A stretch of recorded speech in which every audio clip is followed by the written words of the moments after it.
ನಮಸ್ಕಾರ. ಸತ್ಯ ಸರಸ್ವತಿ ಅಡುಗೆ ಮನೆಗೆ ಸ್ವಾಗತ. ನಾನು ಭಾರ್ಗವಿ. ಇವತ್ತು ಮೆಂತ್ಯ ಸೊಪ್ಪಿನ ಪರೋಟ ಮಾಡ್ತಿದ್ದೀನಿ. ಮೆಂತ್ಯ ಸೊಪ್ಪಿನ ಪರೋಟ ಮಾಡೋದಕ್ಕೆ ಏನೇನು ಬೇಕು ಅಂದರೆ, ಇಲ್ಲಿ 1 ಕಟ್ಟು ಮೆಂತ್ಯ ಸೊಪ್ಪು ತೊಗೊಂಡಿದ್ದೀನಿ. ಅದನ್ನು ಬರೀ ಎಲೆ ಮಾತ್ರ ಬಿಡಿಸಿಟ್ಕೊಂಡಿದ್ದೀನಿ. 1 ಬಟ್ಲು ಆಗಿದೆ.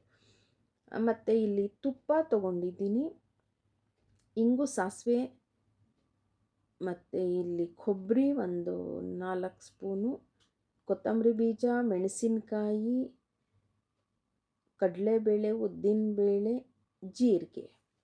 ಇಲ್ಲಿ ಯಾವ ಮೆಷರ್ಮೆಂಟಲ್ಲಿ ತೊಗೊಂಡಿದ್ದೀನಿ ಅಂದರೆ, ಕಡಲೆಬೇಳೆನ 2 ಟೀ ಸ್ಪೂನ್ ತೊಗೊಂಡಿದ್ದೀನಿ, 1 ಟೀ ಸ್ಪೂನ್ ಉದ್ದಿನಬೇಳೆ ತೊಗೊಂಡಿದ್ದೀನಿ, ಅರ್ಧ ಟೀ ಸ್ಪೂನ್ ಜೀರಿಗೆ, ಅರ್ಧಕ್ಕಿಂತ ಕಡಿಮೆ ಕೊತ್ತಂಬರಿ ಬೀಜ, ಮೆಣಸಿನಕಾಯಿ ಒಂದು 5 ಬ್ಯಾಡಗಿ ಮೆಣಸಿನ್ಕಾಯಿ, ಒಂದು 2 ಗುಂಟೂರು ತೊಗೊಂಡಿದ್ದೀನಿ. ಇಲ್ಲಿ ಕೊಬ್ಬರಿ, ಒಣ ಕೊಬ್ಬರಿನ 4ರಿಂದ 5 ಟೇಬಲ್ ಸ್ಪೂನ್ ತೊಗೊಂಡಿದ್ದೀನಿ. ಇಲ್ಲಿ ಮೆಂತ್ಯ ಸೊಪ್ಪನ್ನ ತೊಳೆದು ಅದನ್ನು ಹೆಚ್ಚಿಟ್ಕೋತೀನಿ. ಇದೆಲ್ಲ ಹುರ್ಕೊಳ್ಳೋಕೆ ಇಟ್ಕೋತೀನಿ. ನೋಡಿ, ಇಲ್ಲಿ ಕಣಕನ ಕಲಸಿಟ್ಟಿದ್ದೀನಿ ನಾನು. ಇಲ್ಲಿ ಕಣಕ ನಾನು ಯಾವ ಮೆಷರ್ಮೆಂಟಲ್ಲಿ ಹಾಕಿ ನೋಡಿ, ಈ ಬಟ್ಲಲ್ಲಿ 2 ಸಣ್ಣ ರವೆ ತೊಗೊಂಡಿದ್ದೀನಿ, 1 ಗೋಧಿ ಹಿಟ್ಟು ತೊಗೊಂಡಿದ್ದೀನಿ. ಒಂದು ಚಿಟಿಕೆ ಉಪ್ಪು ಹಾಕಿ 1 ಟೀ ಸ್ಪೂನು ಎಣ್ಣೆನ ಕಾಯಿಸ್ಬಿಟ್ಟು ಹಾಕಿ ಕಲಸಿಟ್ಟಿದ್ದೀನಿ. ನೀರು ಹಾಕಿ ಕಲಸಿಟ್ಟಿದ್ದೀನಿ. ನೋಡಿ, ಈ ಹದದಲ್ಲಿ ನಾನು ಕಲಸಿಟ್ಟಿದ್ದೀನಿ. ಅದನ್ನು ಒಂದು ಅರ್ಧದಿಂದ 1 ಗಂಟೆ ನೆನೆಸಿಟ್ರೆ ತುಂಬ ಚೆನ್ನಾಗಾಗುತ್ತೆ. ನೋಡಿ, ಈ ಥರ ಕಲಸಿಟ್ಬಿಡ್ಬೇಕು. ಚೆನ್ನಾಗಿ ಬರುತ್ತೆ, ರುಚಿಯಾಗೂ ಇರುತ್ತೆ. ನೋಡಿ, ಇದನ್ನು ಮುಚ್ಚಿಟ್ಬಿಡ್ತೀನಿ. ಇದನ್ನೆಲ್ಲ ಇವಾಗ ಮಸಾಲೆ ಇಟ್ಕೊಂಡಿದ್ನಲ್ಲ, ಅದೆಲ್ಲದನ್ನು ಹುರ್ಕೋತೀನಿ. ಇಲ್ಲಿ ಸ್ಟವ್ ಮೇಲೆ ಒಂದು ಬಾಣಲೆ ಇಟ್ಕೊಂಡಿದ್ದೀನಿ. ಅದನ್ನು ಸ್ಟವ್ ಆನ್ ಮಾಡ್ಕೋತೀನಿ. ಮಾಡಿಕೊಂಡೆ ಇವಾಗ ಒಂದು ಸ್ವಲ್ಪ 1/4 ಸ್ಪೂನ್ಗಿಂತ ಕಡಿಮೆ ತುಪ್ಪ ಹಾಕ್ತಿದ್ದೀನಿ. ತುಪ್ಪ ಹಾಕಿ ಸ್ವಲ್ಪ ಬಿಸಿ ಆಗಲಿ, ಅದಕ್ಕೆ ಮೆಣಸಿನ್ಕಾಯಿ ಹಾಕ್ತೀನಿ. ನಾನು ಒಂದು 5 ಗುಂಟೂರು ಬ್ಯಾಡಗಿ ತೊಗೊಂಡಿದ್ದೀನಿ. 2 ಗುಂಟೂರು ಸಾಕು. ಅಂದರೆ ಖಾರ ಹೆಚ್ಚಿಗೆ ಇದ್ದರೆ ಅಷ್ಟು ಇದಿರಲ್ಲ. ನಿಮ್ಗೆ ಬೇಕಾದರೆ ಇನ್ನೊಂದು ಸ್ವಲ್ಪ ತೊಗೋಬೋದು. ಈ ಮೆಷರ್ಮೆಂಟ್ಗೆ ಸಾಕು. ಇವಾಗ ನೋಡಿ, ಅದು ಬಾಡಿಸ್ಕೊಂಡಿದ್ದೀನಿ. ಅದು ಚೆನ್ನಾಗಿ ಹುರ್ಕೊಂಡೆ ಅದನ್ನು ತೆಕ್ಕೋತೀನಿ. ಇವಾಗ ತೆಗೆದ್ಬಿಟ್ಟು ಅದಕ್ಕೆ ಮತ್ತೇನು ತುಪ್ಪ ಹಾಕೋ ಅಷ್ಟಿಲ್ಲ. ಕಡಲೆಬೇಳೆ ಒಂದು 2 ಟೀ ಸ್ಪೂನ್ ತೊಗೊಂಡಿದ್ನಲ್ಲ, ಅದನ್ನು ಹಾಕ್ಕೊಳ್ತೀನಿ. ಅದನ್ನು ಒಂದು ಸ್ವಲ್ಪ ಹುರ್ಕೋತೀನಿ. ಹುರಿದು ಒಂದು ಸ್ವಲ್ಪ ಕಡಿಮೆ ಇದು ಮಾಡೋದ್ರಿಂದ ನೋಡಿ, 1 ಟೀ ಸ್ಪೂನ್ ಉದ್ದಿನಬೇಳೆ ಹಾಕ್ಕೊಳ್ತೀನಿ. ಒಂದು ಸ್ವಲ್ಪ ಕಡಲೆಬೇಳೆ ಹುರಿದ ಮೇಲೆ ಆಮೇಲೆ ಉದ್ದಿನಬೇಳೆ ಹಾಕಬೇಕು. ಹಾಕಿ ಅದನ್ನು ಹುರ್ಕೋತೀನಿ. ಒಂದು ಸ್ವಲ್ಪ ಘಮ್ ಅನ್ನೋ ಥರ ಹುರ್ಕೋಬೇಕು. ಇವಾಗ ಜೀರಿಗೆ ಅರ್ಧ ಟೀ ಸ್ಪೂನ್ ತೊಗೊಂಡಿದ್ನಲ್ಲ, ಅದನ್ನು ಹಾಕ್ತೀನಿ. ಕೊತ್ತಂಬರಿ ಬೀಜನೂ ಅರ್ಧಕ್ಕಿಂತ ಕಡಿಮೆ ತೊಗೊಂಡಿದ್ದೆ, ಅದನ್ನು ಹಾಕ್ತೀನಿ. ಅದನ್ನು ಎಲ್ಲ ಚೆನ್ನಾಗಿ ಹುರ್ಕೋತೀನಿ. ಇವಾಗ ಎಲ್ಲ ಹುರಿದಿದ್ದಾಯಿತು. ಸ್ಟವ್ ಆಫ್ ಮಾಡಿಕೊಂಡೆ. ಇಲ್ಲಿ ನೋಡಿ, ಅದು ಘಮ್ ಅನ್ನೋ ಥರ ಚೆನ್ನಾಗಿ ಹುರ್ಕೋಬೇಕು. ಚೆನ್ನಾಗಿರುತ್ತೆ ಅವಾಗ ಪರೋಟ. ಇವಾಗ ಅದಕ್ಕೆ ನಾನು ಕೊಬ್ಬರಿ ತೊಗೊಂಡಿದ್ನಲ್ಲ, ಒಂದು 4ರಿಂದ 5 ಟೇಬಲ್ ಸ್ಪೂನು, ಇಲ್ಲ ಅಂದರೆ ನಿಮ್ಗೆ ಎಷ್ಟು ಬೇಕೋ ಅಷ್ಟು ತೊಗೋಬೋದು. ಹೆಚ್ಚಿಗೆ ಬೇಕೇ ಬೇಕು ಅಂತ ಏನಿಲ್ಲ, ಒಂದು ಸ್ವಲ್ಪ ಹಾಕಬೇಕಷ್ಟೆ. ನಾನು ಒಂದು 5 ಸ್ಪೂನು ಕೊಬ್ಬರಿ ತೊಗೊಂಡಿದ್ದೀನಿ. ನೋಡಿ, ಇದನ್ನೆಲ್ಲ ಒಂದು ಕಡೆ ಹಾಕ್ಕೊಂಡೆ. ಅದನ್ನು ಮಿಕ್ಸಿಗೆ ಆರ್ತು ಮತ್ತು ಅದನ್ನು ಮಿಕ್ಸಿಗೆ ಹಾಕ್ಕೊಳ್ತಿದ್ದೀನಿ. ನೋಡಿ, ಎಲ್ಲದನ್ನು ಪುಡಿ ಮಾಡ್ಕೋತೀನಿ, ನುಣ್ಣು ಪುಡಿ ಮಾಡ್ಕೋತೀನಿ. ನೋಡಿ, ಎಲ್ಲ ಹದವಾಗಿ ಹುರ್ಕೋಬೇಕು. ಹದವಾಗಿ ಹುರ್ಕೊಂಡಾಗ ನಿಮಗೆ ಘಮ್ ಅಂತ ಚೆನ್ನಾಗಿರುತ್ತೆ. ಇದನ್ನು ಮಿಕ್ಸಿಗೆ ಹಾಕ್ಕೋತೀವಿ. ನೋಡಿ, ನುಣ್ಣಗೆ ಮಿಕ್ಸಿಗೆ ಹಾಕ್ಕೊಂಡೆ. ನೋಡಿ, ಈ ಥರ ನೈಸಾಗಿ ಹಾಕ್ಕೊಂಬಿಡ್ಬೇಕು. ಇವಾಗ ಆ ಬಾಣಲೆಗೆ ನಾನು ನೋಡಿ, ಇದನ್ನು ತೊಳೆದು ಹೆಚ್ಚಿಟ್ಕೊಂಡಿದ್ದೆ. ಸೊಪ್ಪನ್ನ ಒಂದು 2 ಸರ್ತಿ ತೊಳೆದು ಅದನ್ನು ಹೆಚ್ಚಿ ಇಟ್ಕೊಂಡಿದ್ದೆ. ಇವಾಗ ಸ್ಟವ್ ಆನ್ ಮಾಡ್ಕೋತೀನಿ. ಅದಕ್ಕೆ ತುಪ್ಪ ಹಾಕಿ ಮಾಡ್ತಿದ್ದೀನಿ ನಾನು. 1ರಿಂದ 2 ಸ್ಪೂನು ತುಪ್ಪ ಹಾಕ್ತೀನಿ. ನಾನಿವಾಗ 1 ಸ್ಪೂನ್ ಹಾಕಿದೆ ಅಷ್ಟೇ. ಆಮೇಲೆ ಇನ್ನೊಂದು ಸ್ಪೂನ್ ಹಾಕಿದ್ದೀನಿ. ಯಾಕೆ ಅಂದರೆ ತುಪ್ಪದಲ್ಲಿ ಮಾಡಿದಾಗ ನೀವು ಇದನ್ನು ಮಾಡ್ಬೋದು, ಅಂದರೆ ಮೊಸರಲ್ಲೂ ತಿನ್ನೋಕ್ಕೆ ಕಹಿ ಬರೋದಿಲ್ಲ. ಹಾಗಾಗಿ ತುಪ್ಪದಲ್ಲೇ ಮಾಡ್ತೀನಿ. ಕೆಲವರಿಗೆ ಮೊಸರಲ್ಲಿ ತಿಂತಾರಲ್ಲ, ಅಂಥವ್ರಿಗೆ ನಾವು ತುಪ್ಪದಲ್ಲಿ ಮಾಡಿದ್ರೆ ಒಳ್ಳೆಯದು. ಇಂಗು, ಸಾಸಿವೆ ಹಾಕ್ಬಿಟ್ಟು ಅದು ಸಿಡಿತಿದೆ. ಇವಾಗ ಸೊಪ್ಪು ಹಾಕ್ಬಿಡ್ತೀನಿ. ಅದನ್ನು ಒಂದು ಸ್ವಲ್ಪ ಚೆನ್ನಾಗಿ ಬಾಡಿಸ್ಬೇಕು. ಆ ಸೊಪ್ಪು ಘಮ್ ಅನ್ನೋ ಥರ ಬಾಡಿಸ್ಬೇಕು. ನಾನು ಸಾಸಿವೆ ಇಂಗು ಸಾಸಿವೆ ಹಾಕೋವಾಗಲೇ ಇಂಗು ಹಾಕಿರೋದ್ರಿಂದ ಘಮ್ ಅಂತ ಮೆಂತ್ಯ ಸೊಪ್ಪು ಹಾಕಿದ್ಮೇಲೆ ಘಮ ತುಂಬ ಚೆನ್ನಾಗಿರುತ್ತೆ. ಅದಕ್ಕೇನು ಮಾಡ್ತೀನಿ, ಒಂದು ಸ್ವಲ್ಪ ನೀರು ಹಾಕಿಬಿಟ್ಟು ಚೆನ್ನಾಗಿ ಬಾಡಿಸ್ದಾದ್ಮೇಲೆ ನೀರು ಹಾಕಿಬಿಟ್ಟು ಒಂದು ತಟ್ಟೆನ ಮುಚ್ಚಿಟ್ಬಿಡ್ತೀನಿ. ಒಂದು ತಟ್ಟೆನ ಮುಚ್ಚಿಟ್ಬಿಟ್ಟು ಒಂದು ಸ್ವಲ್ಪ ಬೇಯಲಿ. ಏಕೆಂದರೆ ಪರೋಟ ಮಾಡೋದ್ರಿಂದ ನಿಮ್ಗೆ ಅದೊಂದು ಸ್ವಲ್ಪ ಜಾಸ್ತಿ ಬೇಯಿಸೋ ಅವಶ್ಯಕತೆ ಇಲ್ಲ. ಒಂದು ಸ್ವಲ್ಪ ಬೆಂದೋಗುತ್ತೆ, ಬೇಗ ಬೆಂದೋಗುತ್ತದು. ಅದು ಬರೀ ಎಲೆ ಅಲ್ವಾ, ನಿಮ್ಗೆ ಕಡ್ಡಿನೂ ಏನೂ ಅಷ್ಟಿಲ್ಲ. ಹಾಗಾಗಿ ನೋಡಿ, ಈ ಥರ ಬೇಯಿಸ್ಕೊಂಡಾದಮೇಲೆ ನಾನು ಏನು ಮಾಡ್ತೀನಿ, ಆ ಪುಡಿ ಮಾಡಿ ಇಟ್ಕೊಂಡಿದ್ನಲ್ಲ, ನಾನು ಇದಕ್ಕೆ ಎಷ್ಟು ಬೇಕೋ ಅಷ್ಟು ನಾನು ಪುಡಿ ಮಾಡ್ಕೊಂಡಿದ್ದೆ, ಅದಕ್ಕೆ ಅಷ್ಟನ್ನು ಹಾಕ್ತಾಯಿದ್ದೀನಿ. ಹಾಕಿಬಿಟ್ಟು ಅದನ್ನೊಂದು ಸ್ವಲ್ಪ ಬಾಡಿಸ್ತೀನಿ. ನಾನು ಇನ್ನೂ ಉಪ್ಪು ಹಾಕಿಲ್ಲ. ಎಲ್ಲ ಕೊನೆಯಲ್ಲಿ ಹಾಕಿದ್ರೆ ನಿಮಗೆ ಉಪ್ಪು ಜಾಸ್ತಿ ಹಿಡಿಸಲ್ಲ, ಹಾಗಾಗಿ ನಾನು ಇವಾಗ ಹಾಕಿಲ್ಲ. ಇವಾಗ ಒಂದು ಅರ್ಧ ಸ್ಪೂನು ಉಪ್ಪು ಹಾಕ್ತೀನಿ, ಜಾಸ್ತಿ ಏನು ಬೇಕಿಲ್ಲ. ಉಪ್ಪು ಹಾಕಿ ಅದನ್ನೊಂದು ಸ್ವಲ್ಪ ಬಾಡಿಸ್ತೀನಿ. ಬಾಡಿಸಿ ನೋಡಿ, ಆ ಹದಕ್ಕೆ ಬಂದ್ಬಿಡುತ್ತೆ ನಿಮಗೆ. ಪರೋಟ ಮಾಡೋದಕ್ಕೆ ನಿಮ್ಗೆ ಈ ಥರ ಪಲ್ಯ ಮಾಡಿಕೊಂಡಾಗ ಪರೋಟ ತುಂಬ ರುಚಿಯಾಗಿರುತ್ತೆ. ಸಾಫ್ಟ್ ನೋಡಿ, ಅದೊಂದು ಒಂದು ಸ್ವಲ್ಪ ನೀರು ಚುಮುಕ್ಸ್ತೀನಿ ಅಷ್ಟೇ. ನೀರು ತುಂಬ ಹಾಕಕ್ಕೆ ಹೋಗಲ್ಲ, ಅದನ್ನು ಮುಚ್ಚಿಟ್ಬಿಡ್ತೀನಿ. ಅದೊಂಥರ ಒಳಗಡೆನೇ ಒಂದು ಸ್ವಲ್ಪ ಚೆನ್ನಾಗಿ ಕೂಡ್ಕೊಳ್ಳುತ್ತೆ. ಬೆಂದಿದೆ ಆಲ್ರೆಡಿ, ಬೇಯಬೇಕು ಅಂತಿಲ್ಲ. ಆದರೆ ಆ ಮಸಾಲೆ ಎಲ್ಲ ಹಾಕಿರೋದೆಲ್ಲ ಒಂದು ಕೂಡುತ್ತೆ. ಈ ಟೈಮಲ್ಲಿ ಬೇಕಾದರೂ ಒಂಚೂರು ಬೆಲ್ಲನೋ ಒಂಚೂರು ಸಕ್ಕರೆನೋ ಹಾಕ್ಕೋಬಹುದು, ನಾನೇನು ಹಾಕ್ತಿಲ್ಲ.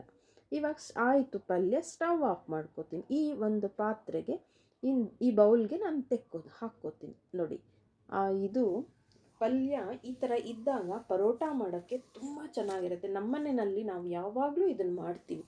ಈ ಮೆಂತ್ಯ ಸೊಪ್ಪಿನ ಪರೋಟ ತುಂಬ ಚೆನ್ನಾಗಿರುತ್ತೆ. ನಿಮಗೆ ಹೋಳಿಗೆ ಮಾಡೋಕ್ಕೆ ಬಂದವ್ರಿಗೆಲ್ಲನೂ ಈ ಥರ ಪರೋಟ ಮಾಡೋದು ತುಂಬ ಈಸಿ ಆಗುತ್ತೆ.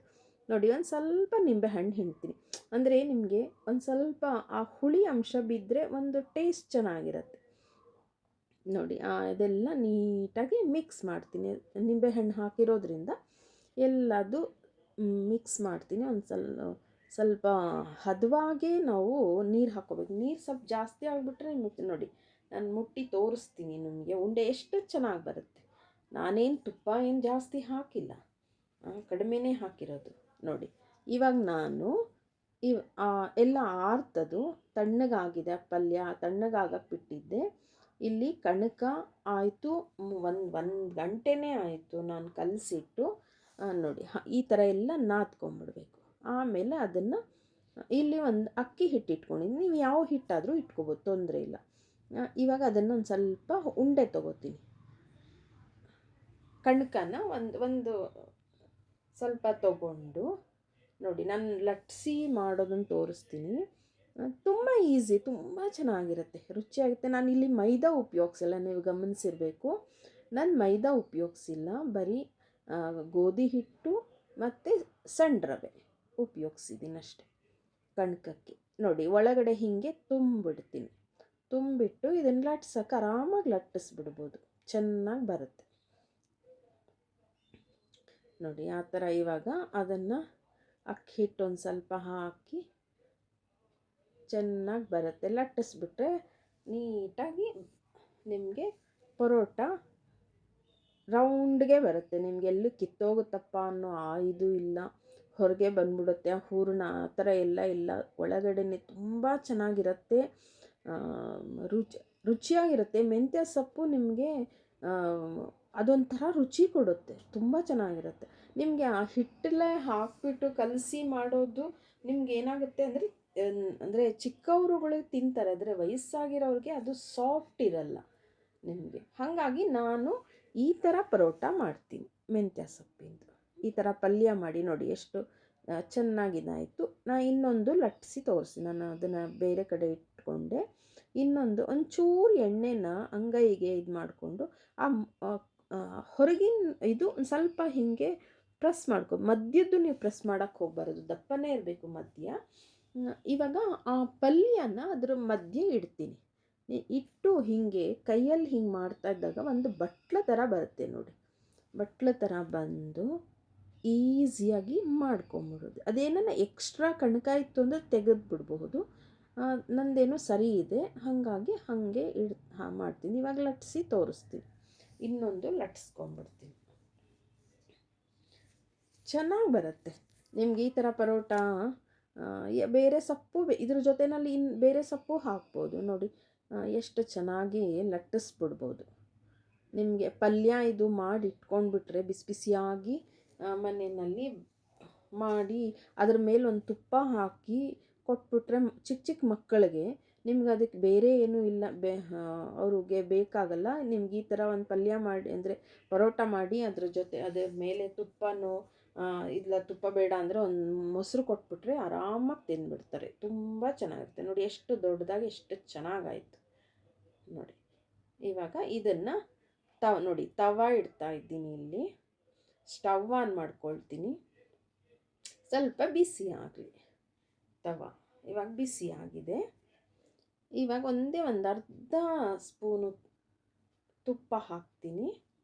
ಎಣ್ಣೆ ಏನು ಹಾಕಕ್ಕೆ ಹೋಗಲ್ಲ, ಏಕೆಂದರೆ ಮೊಸರಲ್ಲಿ ತಿನ್ನಬೇಕಂದ್ರೆ ನಿಮಗೆ ತುಪ್ಪದಲ್ಲೇ ಹಾಕಬೇಕು. ಇಲ್ಲ ನಾವು ಮೊಸರು ಬೇಡ ಅಂದರೆ ಎಣ್ಣೆ ಬೇಕಾದರೆ ಹಾಕ್ಕೋಬೋದು. ನೋಡಿ ಎಲ್ಲ ಚೆನ್ನಾಗಿ ಅದು ಉಬ್ಬುತ್ತೆ. ನಿಮಗೆ ಪರೋಟ ತುಂಬ ಚೆನ್ನಾಗಿ ಉಬ್ಬುತ್ತೆ. ನೋಡಿ ಈ ಕಡೆ ಎಲ್ಲ ಉಬ್ಬುತ್ತಿದೆ.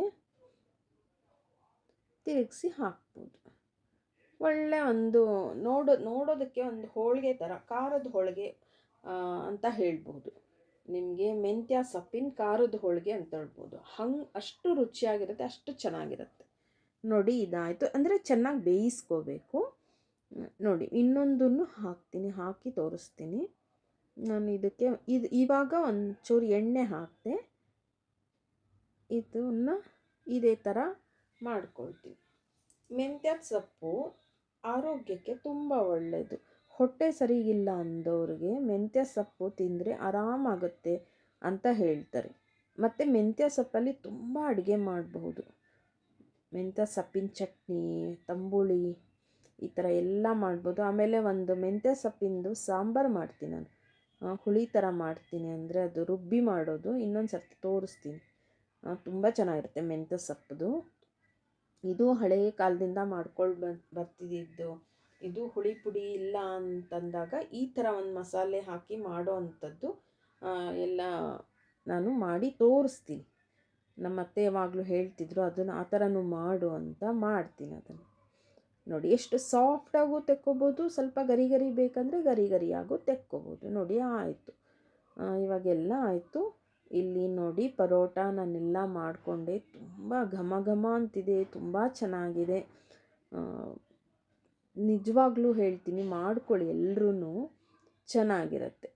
ಅಂದರೆ ಮಾಡ್ತಾರೆ, ನಾನು ಮಾಡೋಕ್ಕೆ ಬರಲ್ಲ ಅಂದವರು ನೋಡ್ಕೊಂಡು ಮಾಡಿ ಅಷ್ಟೇ. ತುಂಬ ಜನ ಮಾಡ್ತಾರೆ. ನಮ್ಮ ಮನೆಯಲ್ಲಿ ನಾವು ಈ ಥರ ಪರೋಟ ಮಾಡ್ತೀವಿ ಅಷ್ಟೇ. ನೋಡಿ ಇವಾಗ ಒಂದು ತೋರಿಸ್ತೀನಿ. ಒಂದು ತಟ್ಟೆಗೆ ಹಾಕ್ಕೋತೀನಿ. ಅದರ ಮೇಲೆ ಒಂಚೂರು ತುಪ್ಪ ಹಾಕ್ಕೊಂಡು ನಾನು ಪುದೀನ ಚಟ್ನಿ ಮಾಡಿದ್ದೆ. ಪುದೀನ ಚಟ್ನಿ ಜೊತೆನಲ್ಲೂ ತುಂಬ ಚೆನ್ನಾಗಿರುತ್ತೆ. ನೀವು ಇಲ್ಲ ಬರೀ ಮೊಸರು ಬೇಕಾದರೂ ಹಾಕ್ಕೋಬಹುದು. ಇಲ್ಲ ಬೇಡಪ್ಪ ನಮಗೆ ಅಂದರೆ ಬರೀ ತುಪ್ಪದ ಜೊತೆನಲ್ಲೂ ತುಂಬ ರುಚಿಯಾಗಿರುತ್ತೆ. ನೋಡಿ ಪದರ ಎಷ್ಟು ಚೆನ್ನಾಗಿ ಬಿಟ್ಕೊಳ್ಳುತ್ತೆ. ನೋಡಿ ಎಷ್ಟು ಚೆನ್ನಾಗಿದೆ. ಮಾಡಿಕೊಂಡು ನೋಡಿ ನಿಮ್ಮನೆಯಲ್ಲೂ ಈ ಥರ ಒಂದು ಮೆಂತ್ಯ ಪರೋಟ ಮಾಡಿಕೊಂಡು ತಿಂದು ನನಗೆ ಹೇಳಿ. ನನ್ನ ಚಾನಲ್ ಸಬ್ಸ್ಕ್ರೈಬ್ ಮಾಡಿ, ಶೇರ್ ಮಾಡಿ, ಸಪೋರ್ಟ್ ಮಾಡಿ. Thank you.